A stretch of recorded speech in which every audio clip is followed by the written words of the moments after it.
Taste the Daily. நாதாஸ் YouTube நேயர்களுக்கு வணக்கம். நான் உங்கள் கண்மணி. ஸோ இந்த சம்பவத்தை நான் கேள்விப்படும் பொழுது, இந்த சின்ன குழந்தைக்கு 7 வயசு பையனுக்கு இந்த மாதிரி ஒரு விஷயம் நடக்கணுமா? அப்படின்றது தான் வந்து ஃபஸ்ட்டு நான் யோசிச்சது. ரொம்ப ஹெவியா ஆயிடுச்சு கேட்கும்பொழுது. ஸோ என்ன நடக்குதுன்னு பார்த்தீங்கன்னா, பாட்னால வந்து வைஷாலி அப்படின்ற ஒரு மாவட்டம் இருக்கு. ஸோ அங்க வந்து கோபால் சவுக் அப்படின்ற ஒரு இடத்துல வந்து ஒரு பிரைவேட் ஹாஸ்டல்னு சொல்லலாம். பிரைவேட் அக்கமடேஷன் என்ன வேணா நம்ம சொல்லிக்கலாம். ஸோ பிரைவேட்டா வந்து மென்ஸ் அங்க தங்கிக்கலாம். ஸோ அந்த மாதிரி. சின்ன குழந்தைங்கலேருந்து பெரியவங்க வரைக்கும் தங்கிக்கலாம். ஸோ அந்த மாதிரி இருக்கிற ஒரு இடத்துல வந்து ஒரு 7 வயசு பையன் வந்து தங்கி அங்க படிச்சுட்டு இருந்திருக்கான். ஸோ என்ன ஆகுதுன்னு பார்த்தீங்கன்னா, அவன் ஆஸ் யூசுவல் போறான், வரான், அவன் ஸ்கூலுக்கு போறான், அட்டெண்ட் பண்றான். ஸோ இது எல்லாமே நடக்குது. ஸோ அவங்க பேரண்ட்ஸுமே வந்து அவன் படிக்கணுன்றதுக்காக அந்த மாதிரி ஒரு இடத்துல சேர்த்து விட்டுருக்காங்க போல.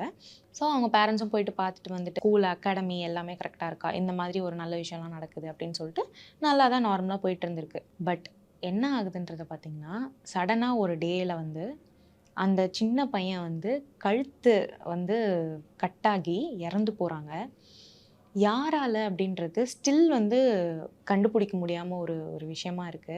கேட்கும்பொழுதே நமக்கு ஒரு மாரி இந்த சின்ன பையன தாக்குற அளவுக்கு அந்த சின்ன பையன் என்ன தப்பு பண்ணியிருப்பான்? அப்படின்றத யோசிக்கிறதுக்கு ஒரு ஐடியாவே நம்மகிட்ட வராது.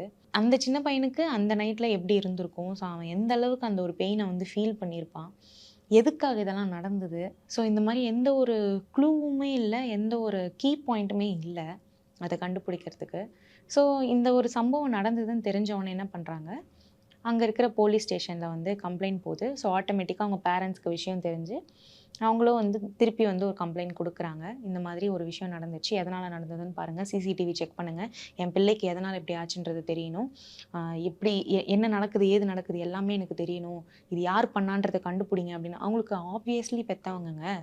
கண்டிப்பா அவங்களுக்கு ஒரு மனசுல வந்து ஒரு பெரிய பாரம்ன்றத தாண்டி ஒரு பெரிய இழப்பு. அவங்க குழந்தை கூட எந்த மாதிரியான ஒரு மெமரீஸ்லாம் அவங்க பார்க்கணும் அப்படின்றத யோசிச்சு வச்சிருப்பாங்க. எப்படி அவங்க குழந்தைங்க வந்து ஃப்யூச்சர் இருக்கணும் எல்லாத்தையுமே அவங்க வந்து கண்டிப்பா யோசிச்சு வச்சிருப்பாங்க. ஸோ அந்த மாரியான இருக்கிற ஒரு பேரண்ட்ஸ் கிட்ட போயிட்டு, உங்க குழந்தை இந்த மாதிரி ஒரு விஷயத்துல இறந்துட்டாரு. அதுக்கு ரீசனே தெரியல. இதுதான் ரீசன்னு எங்களால கண்டுபிடிக்க முடியலன்னு சொன்னா, அந்த பேரண்ட்ஸால எப்படி அத வந்து அக்செப்ட் பண்ணிக்க முடியும் அப்படின்றது ரொம்ப ஒரு பெரிய கேள்விக்குறியா இருக்கு. ஸோ அந்த இடத்துல வந்து என்ன ஆகுதுன்னு பார்த்தீங்கன்னா, அங்க போயிட்டு அந்த ஹாஸ்டல்ல போயிட்டு விசாரிக்கிறாங்க. எதனால நடந்தது? ஏன் நடந்தது? யாரு பண்ணாங்க? எப்படி இதெல்லாம் வந்து ஸ்டார்ட் ஆச்சு அப்படின்றது. ஸோ ஸ்டில் அதுக்கான ஒரு பதில் கிடைக்காம, போலீஸ் வந்து ஸ்டில் வந்து அதுக்கான ஒரு விசாரணையில வந்து பயங்கரமா வந்து ஈடுபட்டுட்டு இருக்காங்கன்றது தெரியுது. இத தொடர்ந்து அந்த சின்ன பையனோட அந்த சடலம் இருக்கும் இல்லையா? ஸோ அத வந்து பிரேத பரிசோதனைக்கு வந்து அனுப்பிச்சு விட்டுருக்காங்க. அனுப்பிச்சு விட்டு திருப்பி எடுத்துட்டு வந்து, அதுக்கப்புறம் அவங்க பேரண்ட்ஸ் கிட்ட குடுத்துருக்காங்க. ஸோ அந்த பேரண்ட்ஸ பத்தி யோசிச்சு பாருங்க. எப்படி அவங்களால இந்த மாதிரியான ஒரு விஷயத்த வந்து ஏத்துட்டு இருந்திருக்க முடியும்? அவங்களால கண்டிப்பா இதுலருந்து வெளில வர முடியாது.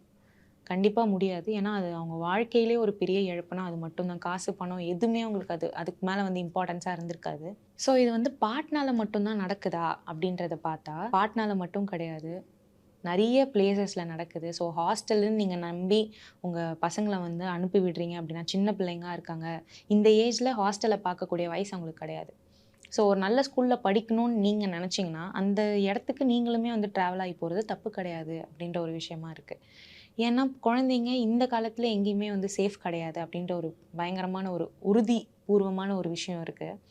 ஸோ அதையுமே வந்து பேரண்ட்ஸ் எல்லாருமே வந்து நோட் பண்ணணும். ஸோ இது தமிழ்நாட்டிலயுமே நெறைய விஷயத்துல நடக்குது. ஹாஸ்டல்ல வந்து சேஃப்டி கிடையாது. ஸோ போற இடம் எங்கேயுமே சேஃப்டி கிடையாது. ஒரு பையனா இருந்தாலும் சரி, பொண்ணா இருந்தாலும் சரி. ஸோ 7 வயசு பையனுக்கு அந்த மாரியான ஒரு பெரிய சம்பவம் நடக்கிறதுக்கு, அந்த பையன் அந்த ஏஜ்ல என்ன வந்து ஒரு தப்பு பண்ணியிருப்பான்? அப்படின்றத நீங்க எந்த சைடு யோசிச்சாலுமே உங்களுக்கு கரெக்ட்டான ஒரு விடை கிடைக்க போறது கிடையாது. ஸோ இந்த மாரியான ஒரு விஷயத்த தவிர்க்கிறதுக்கு நெறைய வந்து புரொடெக்டிவான வந்து ஸ்கீம்ஸ் வரணும். நெறைய வந்து சிசிடிவிஸ் வேணும். எதுக்காக நடக்குது? போறாங்க, வராங்க. இந்த மாரி எந்த ஒரு ப்ராப்ளமேட்டிக்கா இல்லாத ஒரு கரெக்ட்டான ஒரு சிச்சுவேஷன் வரணும் அப்படின்றது தான் வந்து எல்லாருக்குமே ஒரு பெரிய எதிர்பார்ப்பா இருக்கு. ஸோ இது தமிழ்நாட்டிலயுமே நெறைய விஷயத்துல நடந்திருக்கு. பீகார்ல நடக்குது. ஸோ இந்த மாரி மகாராஷ்டிரா இந்த மாரி நெறைய இடத்துல வந்து நம்ம பார்க்குறோம். ஸோ குழந்தைங்கள சேஃப்டியா வச்சுக்கோங்க. படிக்க அனுப்புறீங்க அப்படின்னா, நீங்களும் கூட போங்க. சின்ன பிள்ளையா இருக்குன்னா, சின்ன பிள்ளைக்கு என்ன மெச்சூரிட்டி இருக்குமோ, அது மட்டும் தான் இருக்கும். ஸோ கொஞ்சம் வளர்ந்துட்டாங்க, ஒரு 12த் பண்றாங்க அப்படின்னா, அவங்களால போயிட்டு வரக்கூடிய அந்த ஒரு மெச்சூரிட்டி இருக்கும். கரெக்ட்டா அவங்க ஹேண்டில் பண்ணுவாங்க. ஸோ காலேஜ் போறாங்கன்னா, அவங்க தனியா போய் படிக்கிறதுக்கான அந்த ஒரு கரெக்ட்டான அந்த ஒரு இது இருக்கும். ஸோ நீங்க குழந்தைய வந்து தனியா படிக்க அனுப்புறதுன்றது ஒரு பெரிய இதுக்கப்புறம் இந்த ஒரு விஷயம் கேள்விப்பட்டதுக்கப்புறம் ஒரு பெரிய ஒரு பயம் கண்டிப்பா எல்லாருக்குள்ளேயும் வரும்.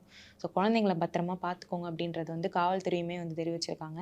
ஸோ இந்த மாதிரியான ஒரு நிறைய கன்டென்ட்ஸ பார்க்கணும்னு நினைச்சீங்கன்னா, நாதாஸ் சேனல சப்ஸ்கிரைப் பண்ணிக்கோங்க. Thank you.